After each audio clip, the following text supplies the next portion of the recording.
ये मेरा first time है व्यू को अटेंड करना, बहुत अच्छा लग रहा है। नॉर्थ में मकर संक्रांति हम काइट फेस्टिवल से सेलिब्रेट करते हैं, यहाँ पे ये देखा मैंने फर्स्ट टाइम ट्रेडिशनल वियर किया तो बहुत अच्छा लग रहा है। It's very nice experience. अपने घर से दूर रह के आपको घर की याद आ रही है? घर की तो याद आ रही है, बट आज यहाँ पे रह के इतना वो लग नहीं रहा है, इतना अलोन फील नहीं हो रहा है। It's good. यहाँ पे अभी अच्छा लगा, पूरा फेस्टिवल वगैरह सबके साथ सेलिब्रेट करना अच्छा लगा, पूरा अच्छा एक्सपीरियंस रहा। Thank you. माघ বিহুৰ দিনাই মেজি জ্বলোৱাৰ সুযোগকণ পালোঁ।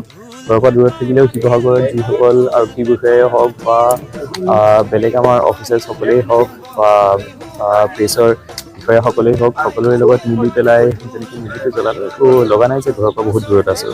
চ' শুভেচ্ছা থাকিল সকলোলৈকে, আৰু আশা কৰোঁ গোটেই বছৰটো খুব ভালদৰে যাওক সকলোৰে। সম্পূৰ্ণ পৰম্পৰা অনুসৰি ভাল লাগিছে।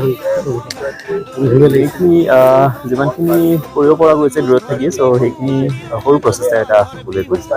নিশ্চয় ক'ব লাগিব, আমি শিৱসাগৰ আৰক্ষীৰ ফালৰ পৰা আপোনালোকলৈ মানে ভোগালী বিহু শুভেচ্ছা জনাইছোঁ, আৰু সদৌ অসমৰ ৰাইজক আমি বিহু শুভেচ্ছা জনাইছোঁ। আমি ইয়াৰ জৰিয়তে এখন অপৰাধমুক্ত অসম বিচাৰোঁ, ইয়াকে কামনা কৰিছোঁ।